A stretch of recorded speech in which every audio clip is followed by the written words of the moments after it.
Record on this, супер. Stop share. Чекај да ве видам вака сите. Добро. Денеска ни е на гости мојот драг колега и пријател Огнен Бржански.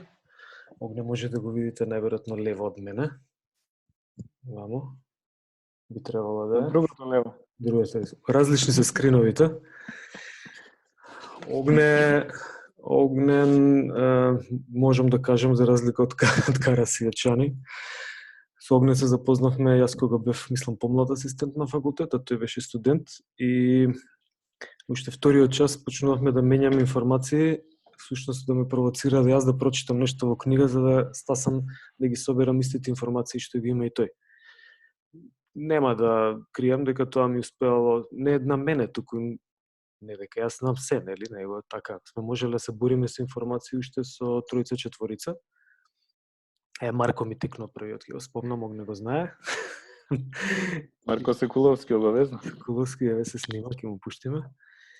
И добро, не е битно, значи постојат квалитетни студенти, секако и меѓу вас. Поентата ми е дека некои од нив доаѓаат, некои од вас доаѓаат веќе спремни на основни студии. Многу интересно може да се зборува, сега има на постдипломски студии многу квалитетни студенти и минатата генерација исто така, кои што продолжуваат. Но поентата ми е дека со Огнен имаме двајцата големи заеднички некои така потфати прајано од тестирање до заеднички клиенти водено фитнес. Што имаме скијано заедно. Беше Тоа е ново. Да. Огне ќе му дадам послем збор да се каже, чисто да ве поздрави на кратко и ќе го слушаме него. Инаку идејата е зошто Огнен тука е затоа што ми претрчуваат од позадина луѓе. Затоа што е многу интересно од пракса да добиете информации. Инаку вака нели книга се чита се, ама кога ќе зборуваат луѓе од пракса, како што зборуваат другите двајца предавачи, ова конкретно ќе биде сега случајот дека зборуваме за раководење фитнес студио, многу малбел и како да се постават тренинзи, особено тренинзи кои што се од функционален карактер. Ќе спомнеме и нареден час уште нешто за функционални тренинзи, а Огнен ќе ни објасни за кросфит вежбање, но меѓу рекреативци и ако сака може и помеѓу спортисти, некој примерче да ни каже и евентуално што би постоела разлика и дали постои разлика, иако е кросфит, нели сега луѓето сакаат најнов тренд, најново, се е најново. Значи и едно време аеробикот беше најнов, па после тоа бодибилдингот беше најнов и тоа така се менуваат информациите, мејнстрим текови во спортот и во други работи, нели? Порано беше модерно мобилен телефон да имаш или бежичен телефон. Па беше мобилен, па сега мобилен на тач, па едно спомнав CEO-то на Microsoft Финска објавува дека Microsoft работи на без контактни телефони, всушност нема да има дисплеј. Дали ќе има нешто на око или не знам како ќе се става. Така да тогаш ќе биде тоа модерно, а сега во овој момент сите пробуваат да се пробијат на пазар на различен начин и да бидат први во нештото. Пример, правите прв интегрален леп пред 15 години, инаку порано бел леп немало, имало само интегрални лебови. Ама од кога сме ги заборавиле, пробале да направат нешто ново и да се пробијат на тој начин на пазар. Така да и овој делов на функционални тренинзи и кросфит е така малку понов и интересен, иако за Огнен можам да кажам дека е еден од првите луѓе во Кајакарска федерација, и корекираме. Кајакарска федерација на диви води. Кајакарска федерација на диви води. Не знам дали бевте мешани со мирни или, ма да. Па сега не измешам, меѓутоа диви води ми е специфика. Да, кога бевме на планинарење во далечното минато пред 15 на години на Солунска глава, требаше да вратиме еден студент кој што имаше, не знаеше... Двајца бе, напад, го болеше срцето, ама во пределот на коленото. Па го излечивме со витамин С. Некој напад беше на, тоа се вика, агорофобија, мислам, на отворен простор. И тогаш едниот студент кој што ми помогна беше Огнен, другиот беше фудбалерот од Тетово, тоа генерација, се уште играше во Тетекс, мислам, пред 2 години. И на крајот кога го спуштивме до Нежилово, јас пробав да ги стасам нив нагоре. Едниот тренира професионално фудбал, а другиот, Огнен Бржански, се спремаше за Олимпијада. Немав шанса да ги стасам. Сакам да кажам дека беше многу близко до исполнување на норма за Олимпијада, но таа година Атанас изгледа дека отиде, така? Да, 2008. 2008 година. 2008 беше каде? Во Пекинг. Пекинг? Пекинг. После ми Сиднеј беше он, така? Сиднеј беше претходно, беше Лазе. Исто имавме представник од кајак на Диви води, ама Лазар Поповски беше. Не, 2004 беше Атина, 2000 беше Сиднеј. 2008 Пекинг. Ама Атанас беше во Пекинг, значи. Само 2008, да. Само За малце ни кедна норма 2012 за Лондон. За Лондон. Да, и таму бевме двајцата кандидати. Тогаш имав тази родено дете, не ве следев. Огнен бил тренер на кајакарска репрезентација на Норвешка, Финска, Босна, Унгарија, Украина, Србија, Литванија, Романија, Кенија и Тајланд. Значи на кајакарски репрезентации. Инаку во последно време, покрај тоа што го води фитнес студио Фитнес Револуција, се занимава со алпинизам, турно скијање и возење велосипед, иако е електричен, ама претходно возеше. Нормален. Да. Мислам дека доволно кажав за Огнен. Сега може да не поздравиш и слободно премини си на темата, запознаени си студентите од двете генерации на која тема ќе пијат кафе денеска. Исто така, да, можеш меѓувреме, прво поздравине, па скриншер направи. Ајде, на почеток, добар ден, професоре, почитувани колеги. Накратко само да изразам благодарност до професорот Вуксановиќ за поканата за презентација. Представува големо чест и задоволство тоа што ќе можам да го споделам своето искуство. И секако верувам дека ќе имаме една интеракција каде што ќе можам да одговорам на вашите прашања и генерално да си направиме еден муабет. Верувам дека ќе ве заинтригира темата, затоа што е трендовски наклонете и можеби дел од вас ќе се најдат во истата и можеби ќе отворат своје фитнес студио. Подржувам. Ете. Дали успевам да направам скриншер? Одлично, има. Супер. Ескимотажа не ме научи никогаш. Сам дека нема ни да те научам. Не сакам ни да пробам. Океј, како што спомна професорот, пред веќе 25 години се занимавам со кајак на Диви води. Како примарен спорт ми е, значи кајакот на Диви води. Меѓутоа, 2014 заедно со уште еден другар одлучуваме да отвориме своје фитнес студио. Фитнес студио кој што му даваме име Фитнес Револуција. Имам неколку точки ставено овде, направив една PowerPoint презентација да биде едноставна. 2014 беше многу тешко тоа време во Скопје да се најде место во центар на градот кој што ќе биде разумна кирија и каде што ќе има паркинг место и ќе им биде прифатливо на луѓето. Потешко да се работи со луѓе, сепак им треба пристап, нели, бараат да стигнат со кола ако може да влезат во самото студио и така натака. Многу интересно дека со партнерот во тоа време бевме на иста идеја во однос на уредување на просторот. Тоа мислам дека беше на заедничка среќа, бидејќи да се најдете на таков пат со партнер е доста тешко, барем од различни искуства како имам слушнато. Главната идеја беше да биде отворен простор, и да има справи, условно речено, вратила, дипсови, карики, значи справи од одредени движења од гимнастика и атлетика. Секако, оние слободни тежини, например, рекови за бенч и за чучање и слободни тежини ни беше во план, тоа и го направивме. И интересно што е, у тоа време се запознававме и со руските звона, со кетелбелите, успеавме да набавиме некоја количина која што беше интересна. Тие што ги интересира во однос на финансии, ние у тоа време уложивме по некои си 8.000 евра, што, например, за разлика од тоа како слушавме да една теретана, зборам со машини и со чуда да се отвори, чинеше сигурно преку 50-60 илјади евра. Дури и до 100, 100 и кусур. Простор, машини, така натака. Меѓутоа, имајќи предвид дека тоа што спомнав, каква функција имаат самите справи кои што ги имавме ние, тоа се уште ги имаме, толку и беше на крај тоа што не чинеше. Разлики во замислата и фактичката состојба. Ова е интересно затоа што помислив на почеток дека бидејќи доаѓам спортско минато, дека од луѓето ќе правам атлети.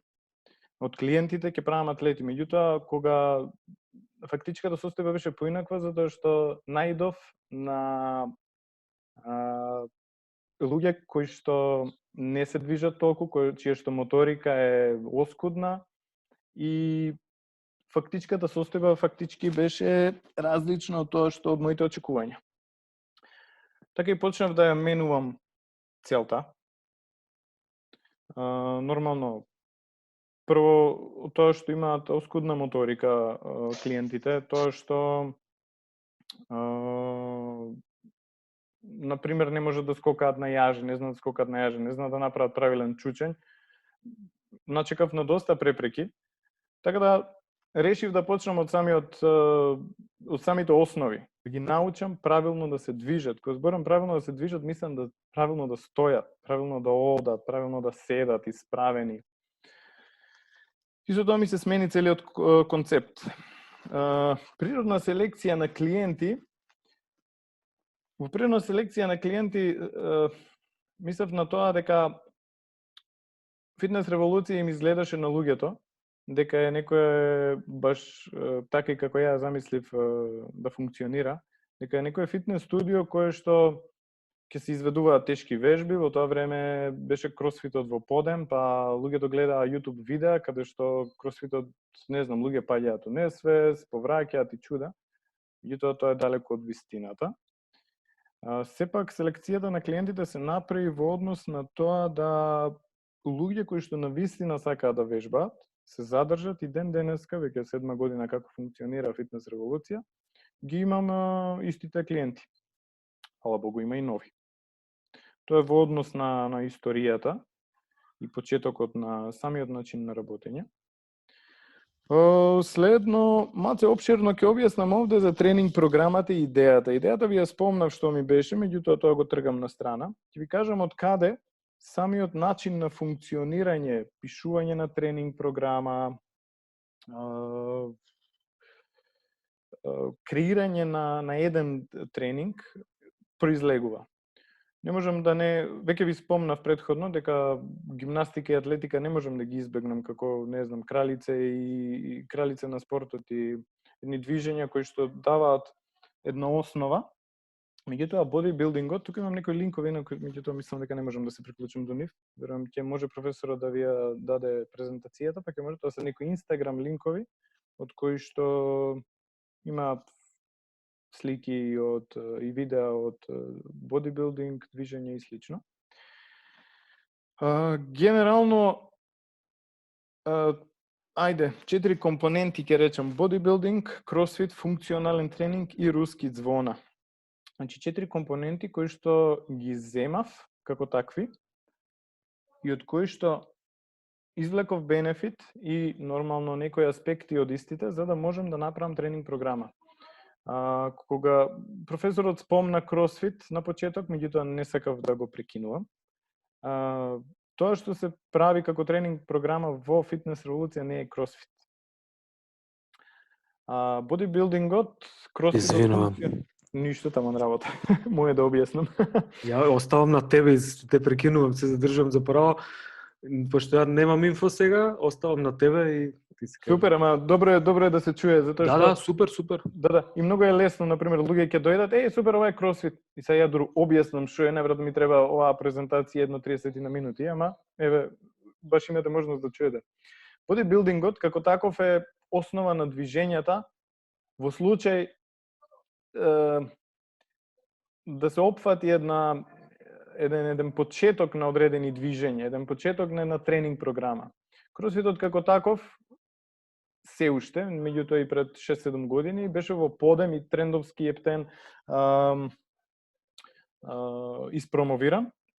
И нормално има и таму сегменти кои што се искористени за креирање на тренинг програма. Секако функционалниот тренинг, баш професорот спомна дека се е ново и дека измислуваат, значи ништо не измислуваат, ништо нема ново. Се е комбинација. Буквално она што јас го правам во Фитнес револуција, од овие 4 компоненти, тоа се прави сегде. Значи ова постои од сигурно пред овој век, гарантирам. Бодибилдингот почнува после Втора светска војна, кросфитот како таков е некој дел на движење од атлетика со олимписки кревања. Функционалниот тренинг, кој што беше табу пред, би рекол, 10 години, се користеше во секој спорт, излегува од атлетиката од 10-бојот. И руските звона, русите ги користат, не знам, руска армија ги користи 1700 и некоја уште. Така да, само се прави комбинација, со други зборови, не измислуваме топла вода. Само користиме мозок да направиме добар микс од истиве методи на работа. Браво, тоа е. Малку ќе спомнам за бодибилдингот, кој што ќе речат, ќе влезат во Фитнес револуција, ќе речат, ама јас сакам теретана. Океј, ја ќе речам супер, имаш сет бучици, имаш рек за бенч, имаш клупа за влечење, све сме супер. Добар број на повторувања, доволно серии, ете бодибилдинг.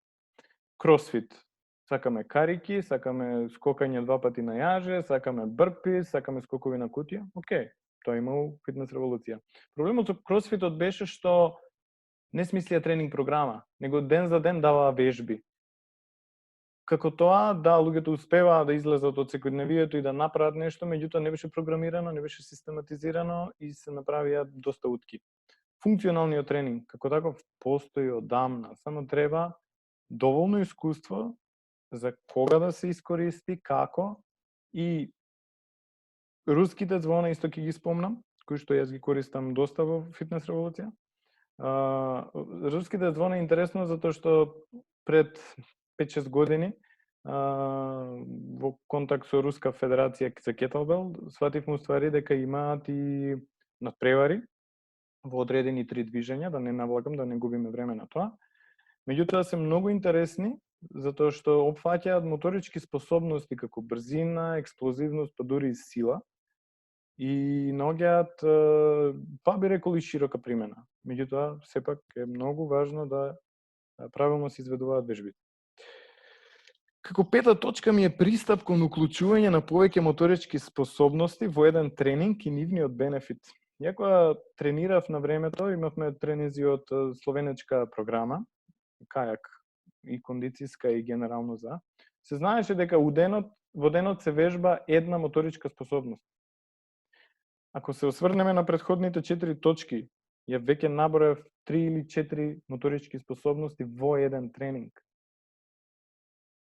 Понатаку во еден слайд ќе ви објаснам и точно како ја креирам тренинг програмата преку примери. Меѓутоа и точно на оваа точка ќе се осврнам уште еднаш. Не митот, да, ја мислам дека го побивам со тоа што една моторичка способност не мора да значи дека мора на еден конкретен тренинг да се вежба. Значи можат слични моторички, не се тоа слични, него се па слични по можеби по структура. Моторички способности да се употребат во еден, тоест да се употребат во еден тренинг, со што се зголемува и бенефитот на тренингот. Добро. Следно, однос со клиенти. Начин на пристап према возраст и полот. Ако се осврнам горе, да, тешко е да се направи една тренинг програма, да се осмисли, цело тоа да се одржува цело време, меѓутоа, за луѓето, клиентите да останат и да дојдат, впрочем, во вашето фитнес студио, во фитнес револуција, например, мора да има пристап према нив. Значи, кога ќе влезат, тренерот да биде представителен во смисла, да има авторитет, да знае што прави, не преагресивно да го наметне својот авторитет, за луѓето сепак да се чувствуваат прифатливо во местото во кое што треба да поминат саат и пол, да стекнат пријатели, да функционираат, да се потат, затоа што сепак мислам дека вежбањето е еден давање на интимна дел од себе. Секако тука е различен пристапот во однос на возраста и полот, значи однос према зборам повозрастен човек према помлад човек е различен. Меѓутоа сепак онаа основа дека треба да се, ја би рекол, наметне еден авторитет е задолжително, како прво, и второ да луѓето треба да се чувствуваат прифатени на тоа место. Принципот на функционирање во фитнес револуција е во групи. Така да многу е важно како група да ќе влијае на новите членови, како впрочем тренерот ќе направи интродукција на новите членови и како ќе биде прифаќањето во однос на другите вежбачи. Значи, на пристап према почетници и клиенти кои се веќе во тренинг. Нормално, многу е полесно да се работи со клиенти кои што веќе се во тренинг, кои што имаат искуство во однос на изведување на вежбите. На нив им треба некоја ситна корекција, нивото на спремност им е поинакво, веќе можат одма и во група, но што се однесува до почетниците, за нив е многу важно, за да се осетат прифатени, да им се обрне посебно внимание. Обично, јас ги тргам малце на страна, не ги пуштам одново групата, но ги тргам малку на страна и им обрнувам, па би рекол, едно 60-70% од времето на тој тренинг, само за нив, да они се осетат дека имаат доволно внимание, за да нормално продолжат да тренираат и објаснувајќи им ги вежбите, правилно како се изведуваат. И така тоа е разликата која што е евидентна. Справување со повреди, рехабилитација после повреди и нивно избегнување. Се мислев дали оваа точка тука може да однос со клиенти, меѓутоа е секако важно од аспект што е поинаков односот со клиентите кои што имаат повреда. И да бидам искрен, 80-90% од клиентите со кои што работам во фитнес револуција имаат повреда. Зборам за повреда од секојдневие, најчесто искривување во орбетниот столб, кој што им причинува болка, дали збориме за кифози или сколиози, без разлика. И на крај на денот немате, тоест јас немам работа со здрав материјал. Така да и тоа е еден начин на кој што треба да им се пристапи, треба да се адаптираат вежбите. Меѓутоа тука и доаѓа после тоа и рехабилитација после повреда, зборам во случај луѓето обично на скијање или не знам било кој спорт знаат да дали повреда на лигамент на колено, дали без разлика и сепак треба да им се обрне посебно внимание и да се има поинаков пристап за да не се направи некоја поголема штета. Адаптација на самата тренинг програма според потребите, целите и желбите на клиентите општо. На почеток мислев дека оно што ја ќе го пишам на табла, ќе видите после како се пишани тренинзите на табла, е тоа што треба да го вежбаат и нема одстапка и тоа е тоа. Меѓутоа, со време малку омекнав и сватив дека треба да сум пофлексибилен и треба малце да слушнам што им треба и што сакаат клиентите, тоест вежбачите во група. Нормално се свестив брзо, па направив одредени промени во самата тренинг програма. И да, успеав да останам флексибилен, меѓутоа сепак и се задржав до тоа своето дека треба да се вежба интензивно и треба да се вежба тоа што е напишано на табла и без преголеми одстапки. Тоа е во однос на односот со клиенти. Во тек на овие 7 години како го имам, меѓутоа и претходно, ајде ќе зборам за овие 7 години како го имам фитнес револуција студиото, сум бил на повеќе семинари, затоа што сепак човек учи додека е жив и тоа не смее да прекине никогаш. Семинари, зборам ивенти, кросфит, затоа што многу беше интересно на почеток што уствари е кросфитот. И за да не лутам по YouTube видеа, викам, ајде додам да видам што се случува. И фактички представата за... И тоа е многу интересно, ако имате можност, тоа е стварно интересно да се види. И многу се добива добра представа. Пример, ако сакате да видите бодибилдинг, одам во теретана, правам една анализа, тоа е тоа. Ако сакате да видите што е кросфит, одам на натура кросфит и се добива многу YouTube видеата и не се тоа. Сепак самата атмосфера, начинот на изведување на вежбите е малку поинакво. Во слободно време знам да потрошам и доста поучувајќи се од подкасти. Подкасти кои слушам обично разговори, баш како овој ние што го имаме сега, меѓу двајца елоквентни, кои што ја ќе сметам дека се елоквентни од нашата струка и многу фактички модерни би рекол и нови сознанија се во тек со овие модерни начини на, меѓутоа пак ќе кажам, тоа се постои, само се комбинации на функционирање во нашата струка. Не можам да не ги спомнам Тим Ферис и Чарлс Поликвин, сепак главните компоненти би рекол за во однос на сила ги научив токму од Чарлс Поликвин. Тим Ферис е интересен за читање 4-hour body. Тоа треба да се види. Персонален тренинг. Покрај групите во Фитнес револуција држам и персонални тренинзи. Персоналниот тренинг има сосем друг пристап према клиентите. Значи се работи 1 на 1 во сала сами. Тренингот е од 60 до 90 минути, зависно од можностите на самиот клиент. Разликата е тоа што кај персоналецот се обрнува малку повеќе внимание, сепак се работи 1 на 1 и целото внимание е насочено кон него. Се изготвува тренинг програма конкретна за 3 до 6 месеци, а можеби и година.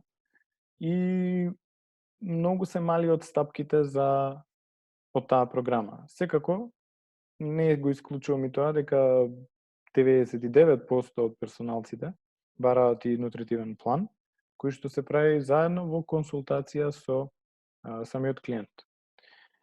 Разликата помеѓу персоналецот е рекреативец и спортист.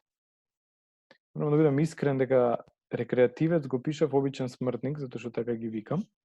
Значи, разликата помеѓу персоналец, обичен смртник и спортист, меѓутоа покрај една расправија по дома го сменив на рекреативец. Било поелоквентно, добро. Е тоа што кај спортистот е многу побаво да се работи. Спортист пишувам тренинг програма, конкретна, зборам опфаќајќи го делот на кондицијска припрема, кој што сепак е секундарен во нивната генерална програма, меѓутоа многу важен. Го пишувам дали за 3 или за 6 месеци во однос на тоа каква е периодизацијата. И спортистот нема одстапки. И спортистот дали го боли глава, дали не му се вежба, дали тоа не го интересира ни вас, ни како тренери, ни него. Едноставно доаѓа, го изработува тренингот, си оди, all good. За разлика од персоналците рекреативци, кои што име тоа нормално рекреација, кај нив сум пофлексибилен. Во смисла, дали биле на работа, дали не може да дојдат, дали ако се девојки имаат период, дали патувања, дали чуди, се пропуштаат тренинзи. Сепак не име професија, не може да дадат 100% секогаш. Меѓутоа, тука како тренер, задача е да се мотивира самиот вежбач, да се прилагодат вежбите, можеби и да се импровизира во однос на тоа што може да направи клиентот и на самиот тренинг, па и генерално. Затоа и понекогаш кога за персоналците, рекреативци правам тренинг програма и не ја правам толку опширно, например, како за спортистите, затоа што кај спортистите има 10% одстапки, а 50 до 40% имам кај рекреативците. И генерално тоа е разликата. Тренинг програма денес. Ovo е интересно, затоа што следниот е тренинг програма тогаш. Време трајање на тренинзите во групи е 90 минути. Намерно го избрав 90 минути за да можам да имам време за квалитетно да им се посветам на клиентите.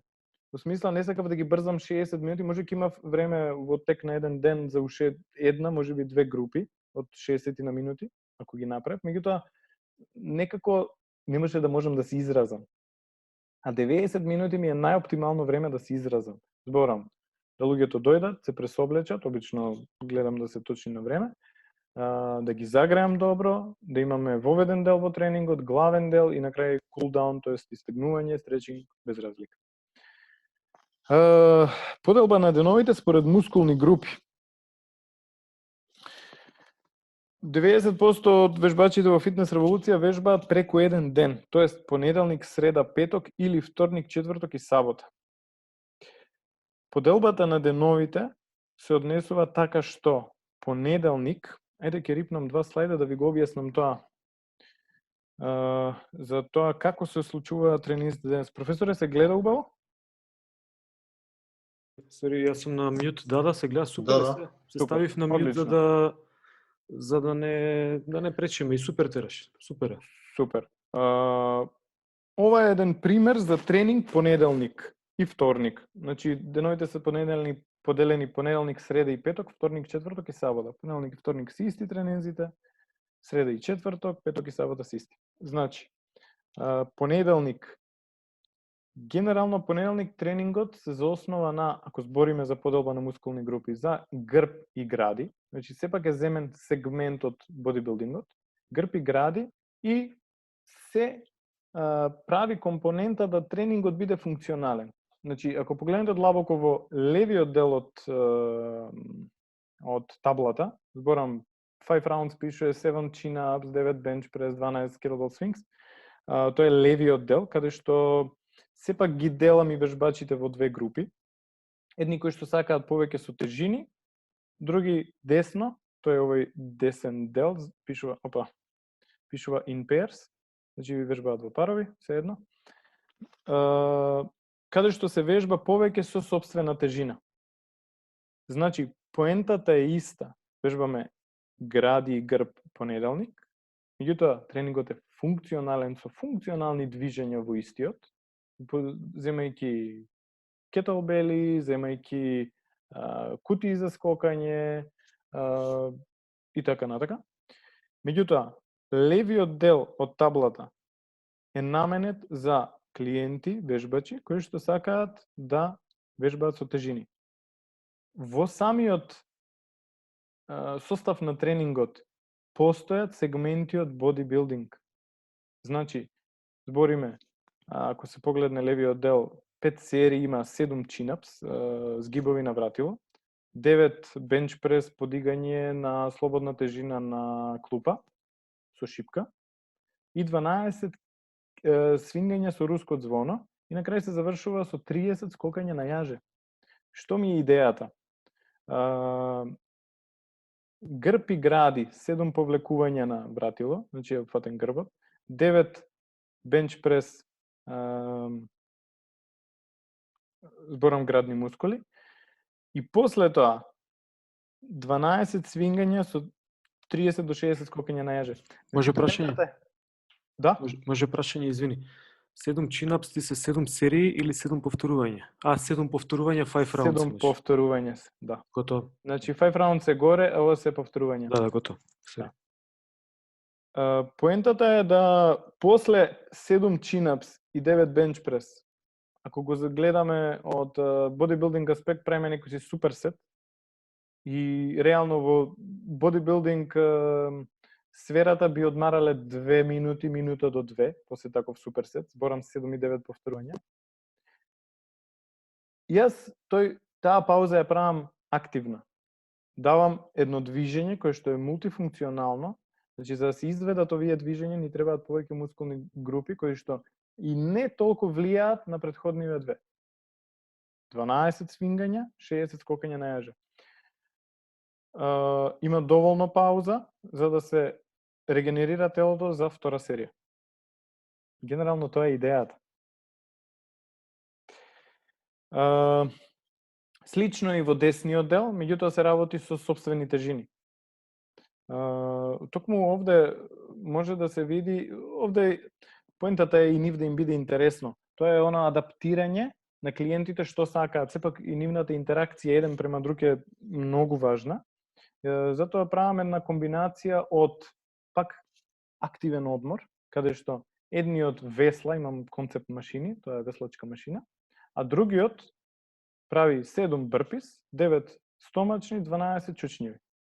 Значи имате еден комплекс од вежби кои што се изведува, ово би рекол дека е изведено и од кросфит. Меѓутоа паузата после ова кој што би требало да биде, да речеме 30 секунди до минута, ја правам активна со тоа што клиентот весла. Во овој случај е веслање, во следниот е скокање на јаже, во третиот е планка. Може уште едно прашање тука? Секако. Например, 7 брпис, колку временски им треба и што они трошат како енергија? За 7 бърпис треба од прилика 30 до 40 секунди. Што значи се во лактатен гликолитички режим? Не би рекол. Туку? Не, затоа што е прва вежба, прво движење, се уште мислам дека се одржува една аеробна зона. А после четвртата серија? После четвртата серија, имајќи предвид дека нема пасивен одмор, најверојатно не после трета серија веќе, после трета серија веќе имаме веќе се влага во анаеробна зона. Во анаеробна зона, лактатна анаеробна зона 30 секунди, така? Да, меѓутоа генерално во овие 5 серии после втора, можеби трета серија се навлегува и се одржува до крај. Супер. Готово. Тоа ќе ја мислев чисто да ги во однос на енергетските резерви да го разглобиме. Сега, поентата е што од првото движење, дека речем првите 5 серии до следните 5 серии има 10 минути пауза. Нормално затоа и 90 минути тренингот, за да може доволно да одморат, за да може да ги имам употребувано и Polar и Garmin за мониторинг на срцева фреквенција. И да, им треба време да навлезат во анаеробна зона. Меѓутоа, добри 2 серии се држат некоја аеробна зона. Сега, исто ќе се уфрлам тука, дали, прашање кон сите, дали можете да правите тренинг за издржливост во теретана? Има ли некој такво искуство? Смеам да одговорам или не смеам? Со студентите. Има ли некој од искуство од студентите да работел или да знае како се работи тренинг за издржливост во теретана? Кој е основниот принцип, што треба да направиш? Ова е врзано со прашањето за употреба на пулсметри. Дали може да се употребува во теретана или не? Ајде, ќе пробам јас, или да не биде огне дека го испрашувам, јас ќе се уфрлам малку. Значи, целта зошто може да употребува овде пулсметар, иако е тоа врзано со тренинзи за издржливост и работа, функционирање на кардиоваскуларен систем, каде што најмногу издржлива, затоа што токму тренингот всушност е постојано како интервален тренинг за издржливост. Работите, одмараш, па имаш 10 минути пауза, значи вие сте ги фатиле веќе еден голем интервал. И можно е да се следи, затоа што не работат до максимум, како што објаснувавме ке максимална сила. Иако за некој може би е максимум, па тогаш не е оправдано да работи со монитор на срцева фреквенција, но ако не работиш максимум, тогаш ти си во некоја зона што е 80-90% од, не знам, капацитетите или од срцева фреквенција или од слично, па можда е примерно и да се употребува за една анализа, да види што се случува, да употреби срцев монитор, што понатаму објаснува тоа, ако е верна употребата, значи ако логички има логика зошто го употребуваш пулсметерот, тогаш што може да покаже всушност во која зона сте били и што сте трошеле како енергетски резерви. Значи само толку интервенција во овој дел, пошто ни е многу супер. Супер што го спомна, ја го заборавив. Овој дел го заборавив. Многу интересно следниот слајд. Среда е ден, еве го среда. Среда е ден каде што им давам обично интервални тренинзи. Значи што значи интервални тренинзи? Во временски интервал со одредена пауза.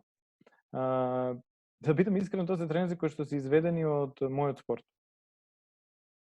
И кои што се основаат на во некоја си анаеробна зона, кои што се изведуваат во анаеробна зона, и инсистирам да оние кои што го имаат конкретно, тоест јас сум ги научил конкретно да го изведуваат движењето со кетелбел, да ги прават тие тренинзи на тој начин. Примерот од левата страна се 20 повторувања снеч, 20 чучњеви со шипка, 20 стомачни. После тоа се намалуваат повторувањата за 10 и за 5. Нормално има и разлики во тежината на зборам на изведување на снечот, на чучењот и така натака. Што е поентата? Поентата е да употребат во среда, ајде да се навратам. Во среда работиме нозе и стомак и интервали. Значи некоја си кондицијска припрема. Значи давам акцент на кондицијата. Поентата е да употребат, барем во левиот дел, значи ми се луѓе кои што се веќе вежбачи, кои што инсистирам да ги изведуваат движењата правилно со кетелбел. Нормално се под постојан мониторинг, затоа што тоа се многу комплексни движења. И одредени движења за нозе со тежина. Ако го гледаме средниот дел, веќе можеме да правиме муабет може да разговараме за интервален тренинг, каде што сме влезени во анаеробна зона во целиот тренинг. Тренингот се започнува со 6 минути спининг, точак, 30 секунди пауза, 6 минути скокање на јаже до отказ, после отказот планк на лакти, од која ќе се откажат од планк идат на јажи и тоа се врти 6 минути. 30 секунди пауза, значи ставена е 30 секунди пауза. Кога правам тренинзи за клиенти, особено во група, имам предвид дека во 6 минути они имаат активно вежбање од 5 до 5,5 минути. 30 секунди пауза, они имаат добар една минута одмор. Тоа е доволно да се опорават од 6 минути. Не можете да очекувате, тоест јас не можам да очекувам од луѓето клиенти кои што се во група, кои што вежбаат и кои што се рекреативци, да 6 минути дадат максимум. Нормално имам предвид на интензитетот во однос на вежбите и време траењето нормално. 6 минути интервал за спининг, за велосипед, 30 секунди пауза. 6 минути јаже со планк, 30 секунди пауза. 6 минути 25 стомачни, 20 чучњеви, 15 мафтање со кетелбел. Многу интересно дека бројките се во однос на мускулната група. И бројките се во однос на времето. Значи, овде се предвидени не повеќе од 3 серии. Не се атлети, не се спортисти, не може да направат повеќе од 3-4 серии. 30 секунди пауза, нормално ќе застанат пола минута, 15 секунди пред истекот на 6 минути, имаат доволно да се регенерираат за следните 6 минути. И генерално во тоа се состои интервалниот тренинг. Знам да направам и интервален тренинг, сега немам тука пример, меѓутоа и со кетелбели, зборам за движења кои што се употребуваат на надпревар. Тие оние 3 движења и правам некои интервали, обично правам пирамида, 30 секунди со 30 пауза, минута со минута пауза, 2 минути со минута и пол пауза и обично 3 минути им се, па дури по мој искуство многу, меѓутоа до 2 минути одам најмногу и после тоа ја враќам пирамидата назад. ако гледам како поранешен спортист и се уште активен спортист, нормално, ако гледам според себе, правам грешки. Искуството ми е собрано од луѓето. Ако ја тргнам да напишам тренинг според тоа јас како ќе го направам, тогаш се прават грешки. Тренинзите, адаптацијата ја правам според претходното искуство со групите. И тоа е значајно и многу важно. Ова третиот слайд од таблата, инаку вака им ги пишувам тренинзите на табла, е од ден петок. Ден петок, обично, се прави функционален тренинг со сопствена тежина. Да бидам искрен, оквирот на тренингот е земен од кросфит тренинзи, да? Кај ми е Коџуман? Ајде, Бујрум. Или не? Да, само секунда, малку ќе се вратам. Значи, ме интересира нешто, ако може. Може, само не те слушам убаво, уста до микрофон, извини. Окей? Да. Така. Значи, изборуваме кај клиенти кои се рекреативци. Да. Тоа го спомна. Ме интересира во која зона на вежбање ги прекинуваш кога кажа дека ги мериш со поле. Дали ги оставаш да тренираат кога се во анаеробна зона, на трета, на четврта, или веќе тогаш ги прекинуваш па чекаш да се смири до втора? Кога ги мерам срцева фреквенција, само кога правам мониторинг, правам тестирање. Значи не е возможно да ги мерам секој тренинг. Прво. Второ, кога ги мерам, обично правам тестирање за да знам до кај се и да знам наредниот циклус на тренинзи што ќе го подготвам, како и колку интензитет, колку време траење да им поставам.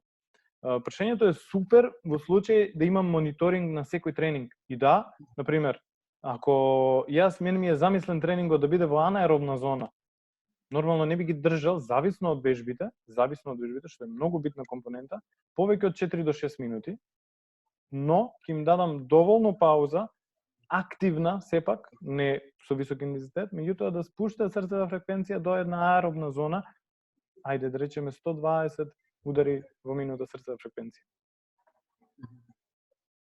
Меѓутоа, многу е важно како и кои вежби ќе се употребат. Дали се вежби со една мускулна група, дали е вежба каде што се изведува, каде што се употребуваат повеќе мускулни групи. И тука е дилема. Окей? Да, благодарам. Ќе се уфрлам јас на кратко, Костадин е наш колега на постдипломски студии. Сега справам испит еден, конкретно јас го водам тој испит на постдипломски студии. Супер што е вклучен и добро прашање, затоа што мене ми се има случајно истото. Например, ова е нешто слично како на надпревар кога се мониторираат фудбалери. Не можеш ти да интервенираш на надпревар.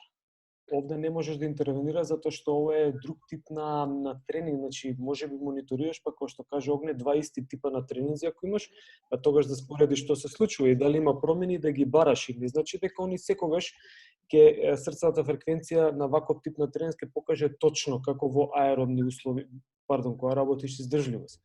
Но добро е да имаме параметри што повеќе, затоа што и во ке велосипедистите кога има срцева фреквенција не е точно дека он со тој напор постојано оди, како што покажува срцевата фреквенција. Еден анаеробен прак, ако го истестираш сега и го истестираш после тренингот 3 недели, веќе се менува и брзината на анаеробниот прак и вредноста на срцевата фреквенција. Што значи тоа се физиолошки процеси, ама мораме негде да ги фаќаме. Тоа е како слика која што е монохроматска, па ние се пробуваме да ја избистриме некако. Ама затоа постојат и повеќе параметри кои што се земаат предвид.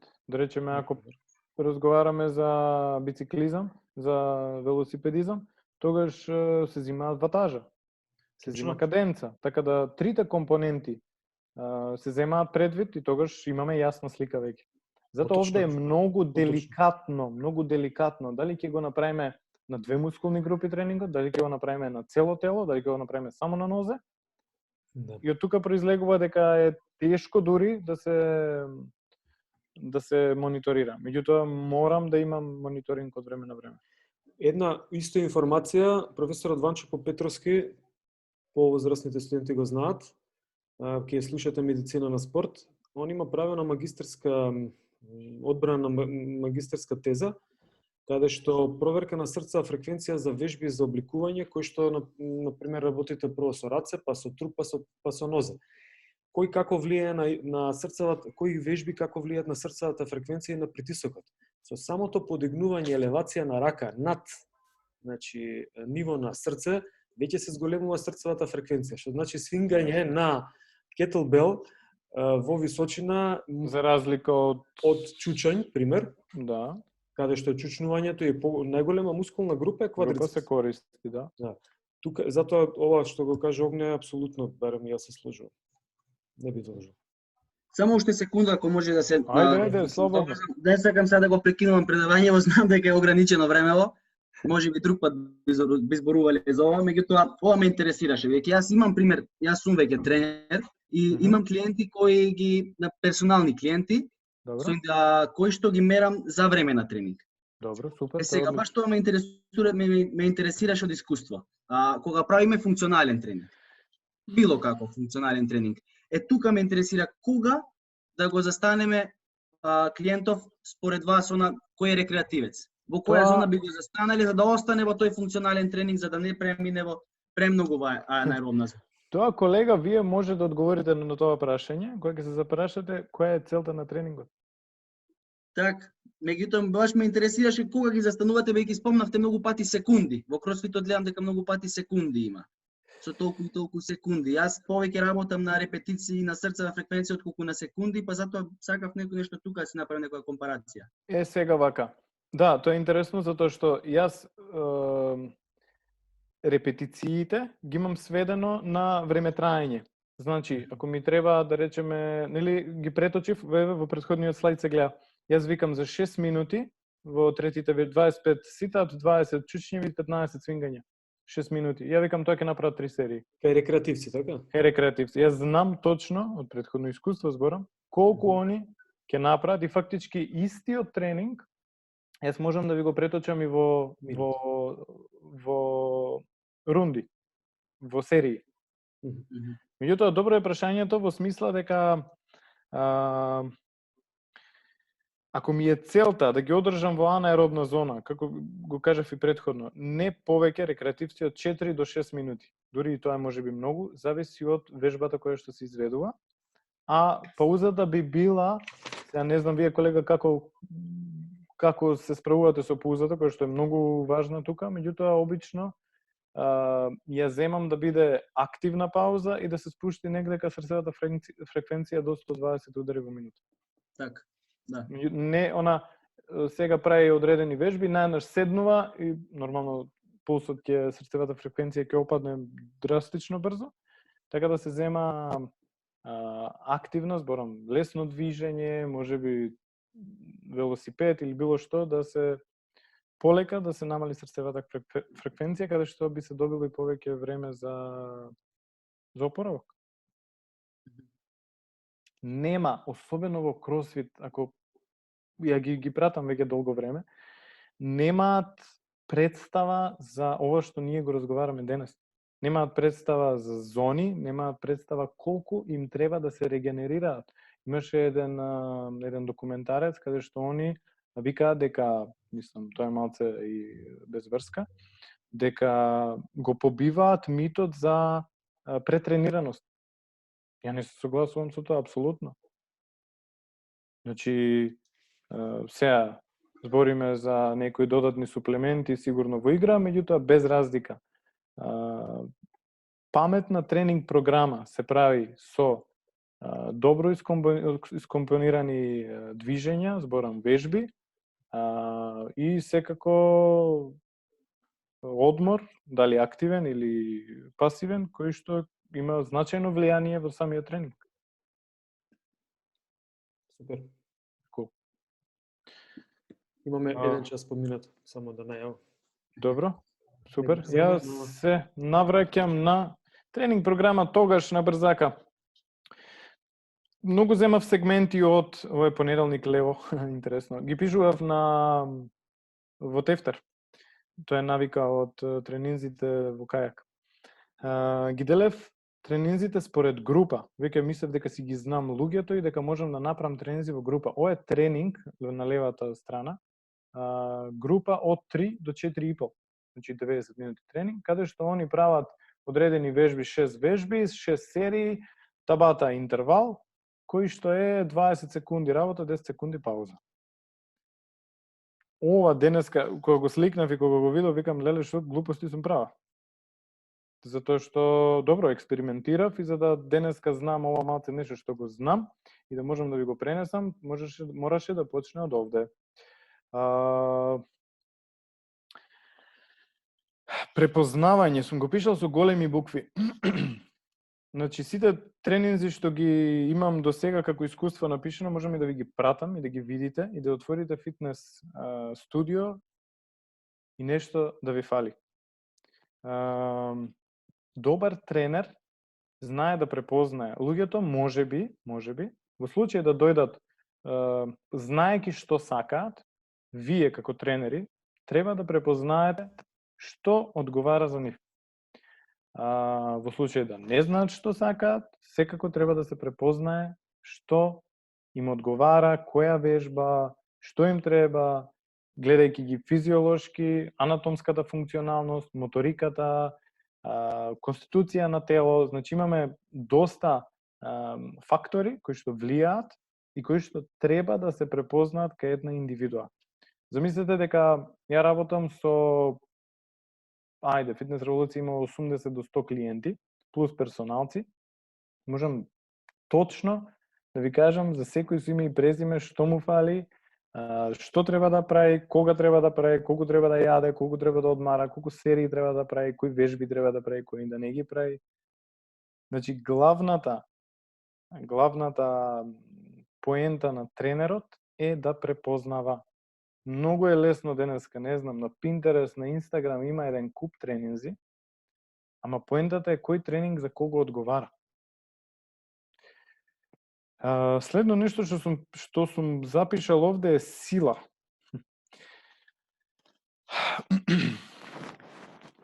Силата како моторичка способност во последниве 3-4 години ја користам доста кај спортисти. И тоа, порано знаев да почнам со класичен бодибилдинг, зборам една саркоплазма, провоцирање на саркоплазмата во мускулното влакно. Меѓутоа, кај изграден спортист, многу често знам директно да преминам на пикирање на силата како моторичка способност. Фасцинантни резултати имам последниве неколку години добиено кај различни видови на спортисти, зборам од тенисери, ракометари, фудбалери, триатлонци, айронмен и така натака. Како им влијае силата? Силата како моторичка способност некако им го зацврснува целото тело и успеваат да се носат, па дури и на кондицијски план многу полесно. Значи, дури ми е и понатака, ако треба да во однос на периодизацијата, ако треба да како моторичка способност и компонента кондицијата да обрнеме внимание, ми е многу полесно ако ја имам силата претходно како истренирана одреден период. Во однос на исхраната, нормално имам направено одредени менија, би рекол, нутритивни планови, кои што сепак ги прилагодувам според потребите и можностите на клиентите. Искуство. Од каде и како се започна, ова ќе биде многу краток. Од каде и како се започна од кога го запознав професорот Вуксановиќ и заедно почнавме да работиме. Ајде сега. Ај сега. Сериозно, професорот Вуксановиќ ме, па би рекол, воведе во оваа работа. И многу интересно беше дека има во тоа време едно фитнес студио за персонални тренинзи. Еден ден дојде и ми рече, ајде да држиш тренинг. Ја отидов, одржав тренинг и поминав добро, а немав поима што сум направил. И така, од тренинг за тренинг се стекнуваше многу интересно искуство. Што се менуваше pros and cons? Тука ќе бидам доста краток. Она еволуција која што ви ја покажувам во, например, овие пишувани, не има везе дека се пишувани на нотес, него поентата е во структурата на тренингот и идејата, каде што овде има стрикна идеја, каде што знам конкретно што правам, и така се еволуираше и менуваше пристапот према самата тренинг програма. Конкуренција. Конкуренцијата е добра. Денеска кога ќе размислам и уште у времето кога бев спортист, тоа го научив дека конкуренцијата е добра. Едно време во Скопје застанав и викам, не знам колку знам. Ајде да видам конкуренцијата што ќе каже. Многу е добро да се научи нешто, многу е добро да се соработува со нив. Например, Фитнес револуција соработува со скоро сите теретани, прво и основно, со сите фитнес студија како такви, со кросфит студија и имаме многу добар однос. Инстаграм и Фейсбук. Тука немав едно емотикон со наква блеа што повраќа, ама тоа е. Инаку Фитнес револуција е направена без, би рекол, без Инстаграм и Фейсбук, што луѓе се чудат, и е грешка. Денеска социјалните мрежи се многу добра алатка за промовирање на бизнис, особено бизнис кој што е трендовски како нашиот, како фитнесот. И многу е лесно. Јас порано ми беше многу тешко да од човек на човек се пренесе што е Фитнес револуција, како се тренира таму, кој Пака на Инстаграм и Фейсбук 3 видеа, 4 слики неделно и тоа функционира супер. Меѓутоа уште не најдов начин да станам флексибилен за тоа, меѓутоа фала Богу имам луѓе кои што ми помагаат. Пренесување искуство. Ова што денеска го правам сум многу среќен. И многу сум среќен да си разговаравме како со колегата Костадин и да ме прашувавте работи и да ви кажев стварно што многу е интересно во Фитнес револуција ќе дојдат клиентиве, вежбачите, ќе сликаат таблата и ме прашуват зашто им даваш? Тоа е за нив направено. Они треба да знаат, треба конкуренцијава да знае, треба да споделиме искуство, треба да ви кажам на вас како јас сум го направил, за вие да направите утре подобро нешто, за ја утре да научам од вас. И тоа е уствари поентата и за конкуренцијата. Онлайн тренинзи, идеја за апликација, за тоа ќе завршам, исто со едно емотикон што е зелено у фацата. Во време на корона онлайн тренинзи избегавам да држам, тоа не го правам, наоѓам некој начин да преживеам. Идеја за апликација е многу интересна да тоа е трендовски ново. Ако веќе професорот треба да го коригирам за тоа што е ново кросфит или функционален тренинг или слично, ново се апликациите. Значи, поентата е да човек може без да отиде да потроши време во теретана, во вежбална, во фитнес студио, да си пушти на телефон дома или на телевизор и да направи тренинг со изведување правилно вежби или не. Сепак, ја имам една одбивност према тоа во смисла дека не постои мониторинг. Јас се грижам за своите луѓе, десно доле у аголот пишува нешто, if money doesn't exist, would you still get up every morning and do what you do for living? Јас ја сакам својата работа. Не завршив факултет, затоа што знаев дека сакам да бидам тренер. И мене ми е убаво кога ќе поминам време со луѓето, помагајќи им, не гледајќи го само физичкиот дел, него гледајќи го тоа дека едноставно ги правам да се чувствуваат подобро. И тоа е некако сатисфакција лична, која што е безценета, џабе е секоја чланарина платена, џабе се едноставно тоа е поентот. Браво. Имам едно сликиче за крај. Супер. Чека да го сликнам во скриншот да го направам. Ова ти е врхунско. Да. Добро, одлично. Не знам. Ја очекувам некое прашање, барем на кратко. Барем колку пари е чланарина? Ако ништо друго. Види, ако успееш да им излечеш прашање на колегите прва година, јас околу тестовите таму успевам, за друго не успевам. Што убава тема. Замисли ги 3 години студираат и си отворат едно студио, си функционираат, имаат 60% има тука у презентацијата, се име кажано. Ајде да видиме, има ли некој прашање?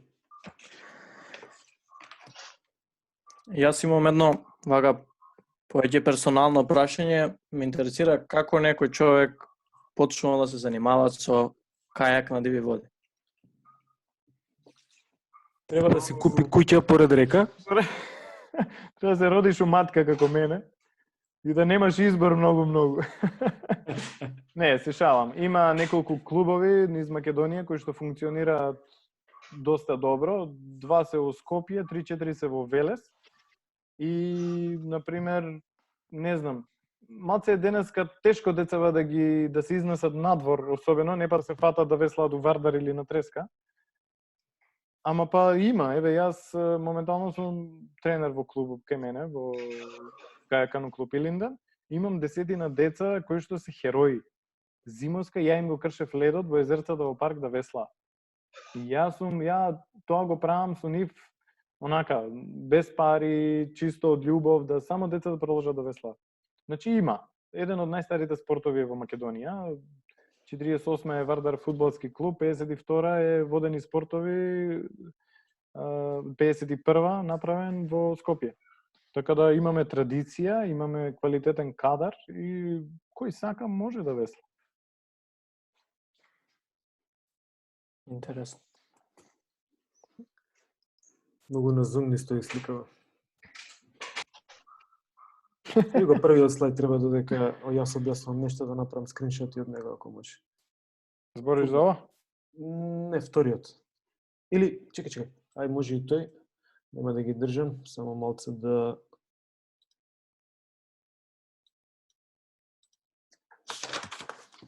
Ја на кратко морам нешто да кажам.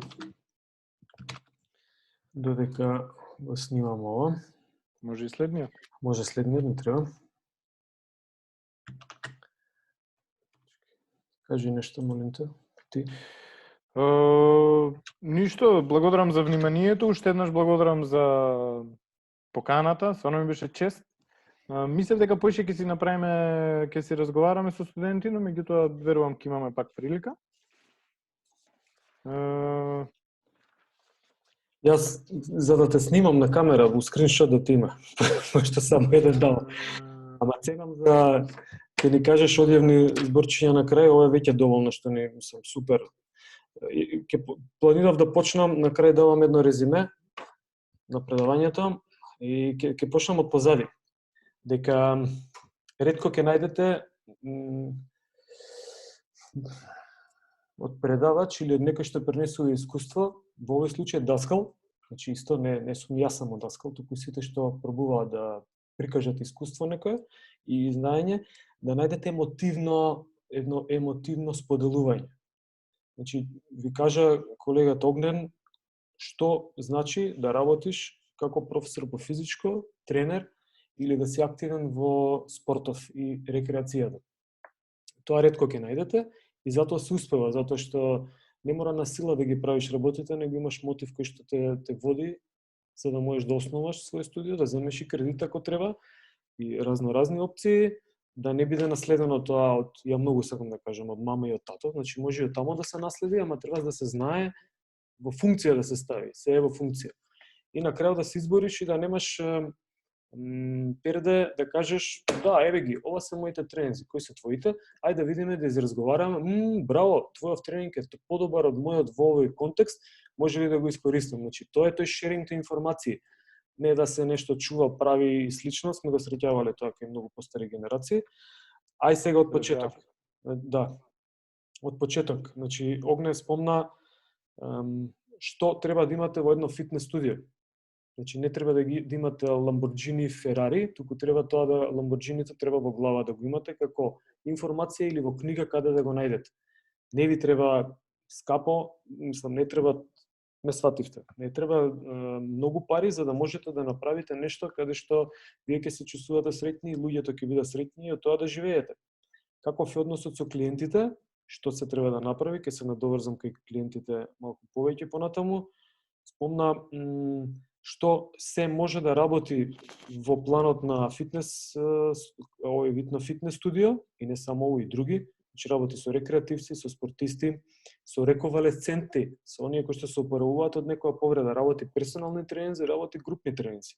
Тоа е се мотивација дека навистина можете да најдете луѓе. И ја спомна бројката, 80 до 100 луѓе. Па не може сите да дојдат во фитнес револуција, може би ќе дојдат во фитнес револуција број 2, кога јас ќе го отворам или некој друг. Разбирате, секој има има простор на пазарот, но тоа зависи од тоа колку ќе бидете успешни за да, нели, не само во тек на студирање, ви кажав, оценката е формална работа. Колку ќе добиете на искуство за да може тоа да го споделите. Спомна една многу битна работа, себе едукација, дека постојано учи и дека оди на семинари. Тоа е lifelong learning, кој што го имаат и професорите по физичка, не само тренерите. Комплетен план за тренинг. Ова, не дека и другите два случаеви немаа конкретни планови, значи од предавачите, не дека и јас на предавање не ви давам, но ова е тренинг, план на тренинг од пракса. Излезен и можам да кажам дека е покажано, еве, понеделник работиме тоа, среда работиме тоа, петок работиме тоа, значи поконкретно тоа здравје. Но сепак, како што каже Огнен, не можете од ова да направите, можете да направите тренинг, ама ќе треба да се исчеличите. И постојано ќе се модификува и ќе биде некоја флуктуација од вежби во зависно од клиентот. Значи, индивидуално треба да се намести човек спрема клиентот. Кога зборуваме за моторичките способности исто, не можете да ги задавате и да кажувате, сега ќе тренираме само една моторичка способност и тој сега ќе го билдаме. Многу е деликатно. Значи, зависно што побарува човекот, која возрастна категорија е и така натаму. Значи, тренингот е направен според клиентите, но сепак е искуство. Покаже искуство. Во предавање се покаже искуство како прогресира тренингот или како се модифицира од првите тренинзи во последните. И спомна еден збор, експериментира. Значи, тоа, колку да имате бекграунд, мора да се експериментира и посебно на тренерите кои што се запишуваат на насока кондицијска подготовка, од случајно јас ја водам, и на студентите на постдипломски кога се работи за тренирање, тој им каже: професоре, сега ние како да го, колку ја да му измерам пулсот да му падне, експериментираш, само да си во безбедна зона, за да провериш, ти ги имаш информациите, значи не даваш тренинг за издржливост со кревање на бенч, тоа е, нели, рековме, малку е или бодибилдерски метод. Ти ги знаеш основните принципи на тренирање, но оние финесите тука е експериментот, значи чекај да пробаме дали одговара или не одговара, но сепак да биде безбедно, не смее да биде нешто што ќе направи претренираност или не да боже некоја механичка повреда, кенење на мускулно влакно и така натаму. Јас у ова резимео само ќе додадам дека, како што кажав кај Шани, мислам дека ќе Карас кажав, ќе кажам и кај Огнен. Значи, ова се што е кажано, имаше доза малку за студенти кои што се трета, четврта година, можеби, но нели, ама затоа што сепак претпоставам дека имате информации, но тргнувам од теоријата дека немате никакви информации, што значи дека ова е еден сублимат и не треба да ве уплаши. Тоа е целта на ова сега што сакам да го кажам. Не треба да ве уплаши, треба да ве измотивира. Како што и книгата Антропомоторика не треба да ве уплаши, треба да ве измотивира за да прочитате. И ако гледате од 5 книжили, пробувам и јас, вклучувајќи други луѓе, да ви измотивирам за да може да, нели, да добиете информација. Малку да обработите, ќе ја заборавите. Тоа е сигурно. До крајот на трета, четврта година, ако кажеме уште тука некои работи по антропомоторика што се зборувале били интересни, ги заборава. Ама не... Извинувам, професор, јас сум втора, па некои работи ги заборавив. Значи, уште потоа Виктор. Фала не се висти. Но битно е дека некаде е врежано и ќе каже, за тоа зборувавме, чекај, кај зборувавме антропомоторика, чекај да ја отвори книга, еве го, тука е, да, во ред, сега можам да зададам оваква вежба, затоа што експлозивноста, ако е од височина, па со пропаѓање, тогаш може многу повеќе да скокне. Тоа ќе го зборуваме нареден час. Значи, во таа книга беше, тамо беше, ќе се вратам на него, ќе дадам таква вежба. Тоа е целта на информациите. Вие да ги допреме на некој начин, да пробате нешто да меморирате, но постојано да знаете каде ги најдете. Затоа што денеска, според она што ја читам, не е финтата да имаш информации за кога Наполеон 1000 и која година таму, или може би грешам, ве заборавам, бил на појадок со некои од неговите советници. Поентата е, ако ви фали информацијата, да знаете кај да најдете. А со ова достапно време, ја искрено ќе ви кажам, значи, иако сум учил историја и географија и се, тоа така се менува да користам Google за многу работи, ќе изгуглаш, ќе отвориш, аха. Инаку меморирањето на сува информација е неполезна, но некои работи мора да се запомнат, тие што се основи, значи како основна градбена единка на темите, некои работи мора да се заборават, да се запомнат. Што се моторички способности, што се моторички навики, па од моторичките способности што се треба да се, значи како се разгранувани сила, брзина и така натаму, како се поделени способностите за сила и тоа.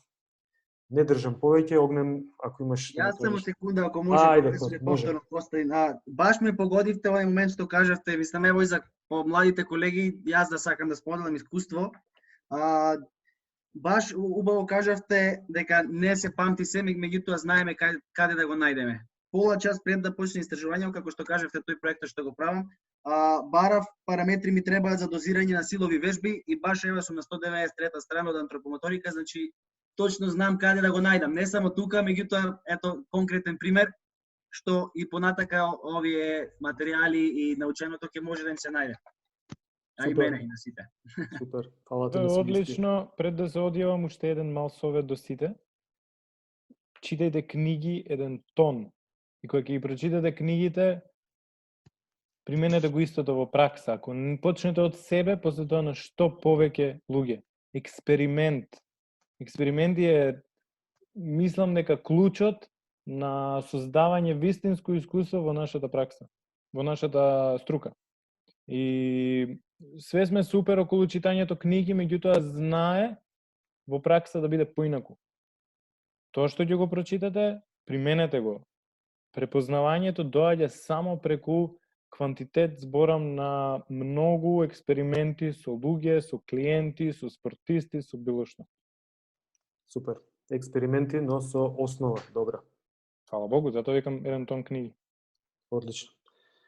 Огнем, благодарам, ќе се слушнеме. Ако нема некои вас прашање за практикали, јас ќе бидам, може полека да се исклучувате. Извинувам, јас имам уште едно прашање. Одлично, може. Требаше порано, ама имав проблем нешто. Ајде.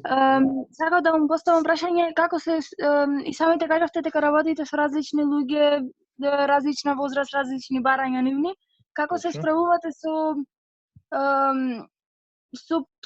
психичката мотивација на клиентите, односно со рушење на нивните бариери во главата, мислам дека ме разбирате што сакам. Да, точно. Работењето во група многу ми помага да останатите членови во групата, зборам клиенти вежбачи, ми помагаат да новите почетници кои што доаѓаат на вежбање ги прифатат. Значи се создава една хармонија на функционирање, каде што тој психички момент на бариери, на анксиозност некоја и на самото прилагодување кон атмосферата на тренингот, кон самиот тренинг, ми помага нормално.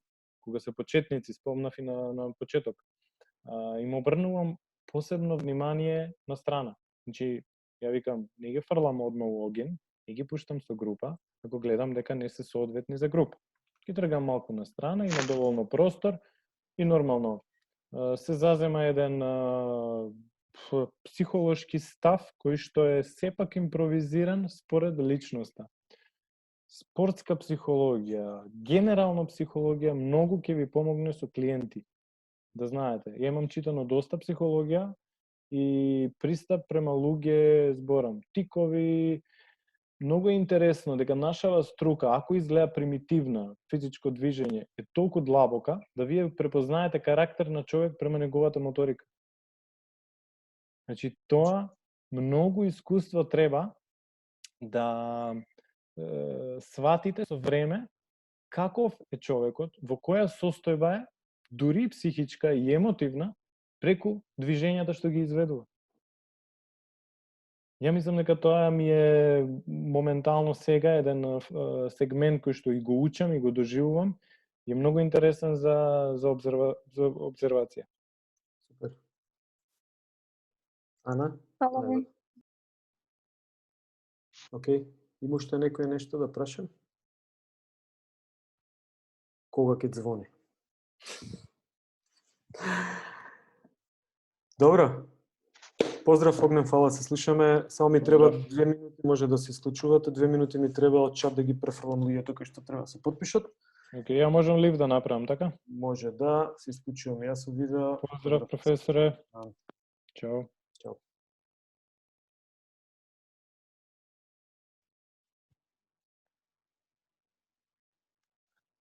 Професоре, можеш нешто во врска со бодибилдингот да ме прашам?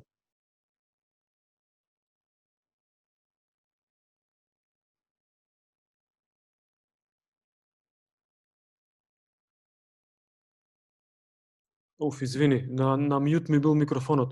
Не знам кој збора, слободно прашање. Крсте Ташиски. Крсте, ајде Крсте. Извини, немам Професоре, камера.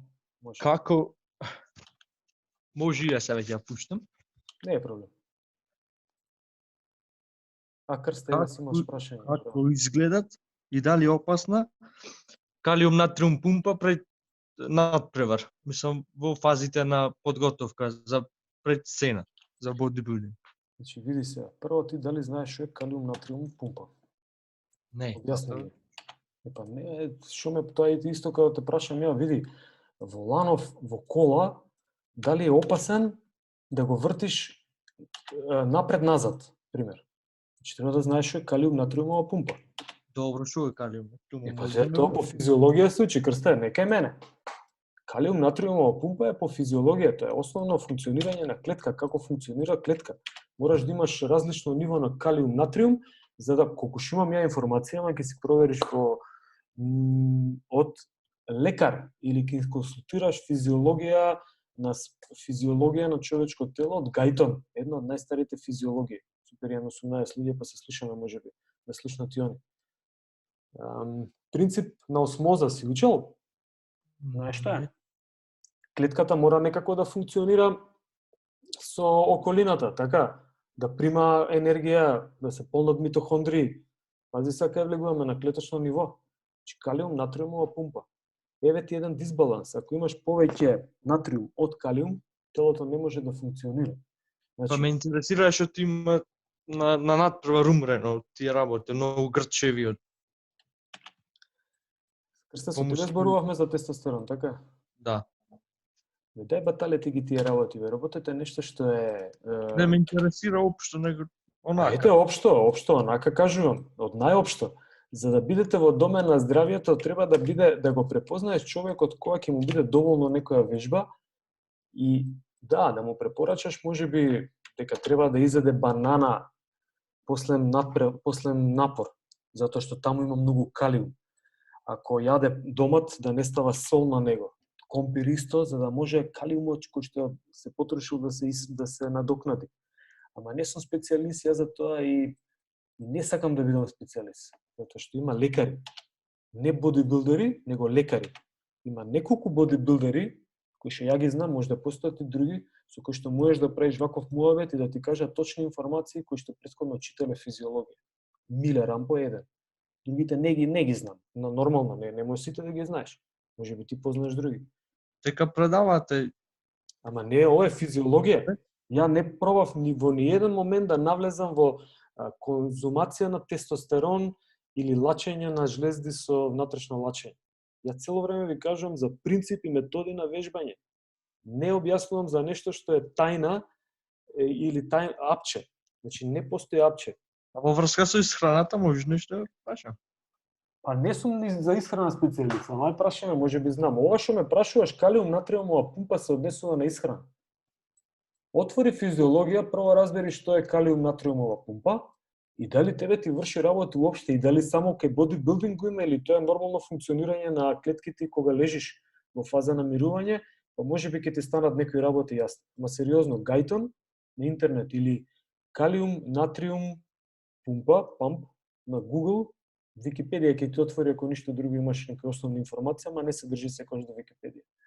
Ај сега за исхраната прашам. Дали ротацијата на Јаглехидрати е една од најдобрите диети за во време на припрема за надпревар, за губење на масти. Што е тоа родација на јаглехидрати? Па еден Мислиш ден, на намалување на јаглехидратите? да, да. Не чегај, видиш, ова е више друго. Значи, што мислиш под ротација на јаглехидрати? Па еден ден максимум примаме, друг ден некаква средина и трети ден веќе најмалку. Веќе скоро и ги нема во исхраната. Добро, Потоа пак четврти ден? обратно. Од почеток. Тоа се финеси ако ме прашуваш за дефинирање, во фаза на дефиниција во бодибилдинг, за тоа ме прашуваш или не? Или општо? Општо. Постојат финеси и некои тренери имаат успех со еден метод, некои тренери имаат успех со друг метод. Основниот момент е секогаш дека ти треба да го задоволиш телото, да го компензира со храна и да го суперкомпензираш. Ако побара, ако не побара, тогаш доволно е компензација да му направиш. У бодибилдинг методите за вежбање нас те интересираат и они велат. Ако работиш 8 до 12 повторување, тогаш има цепење, микротрауми, DOMS на delayed onset muscle soreness, на мускулни, чекай ова да го избришам рекординг, затоа што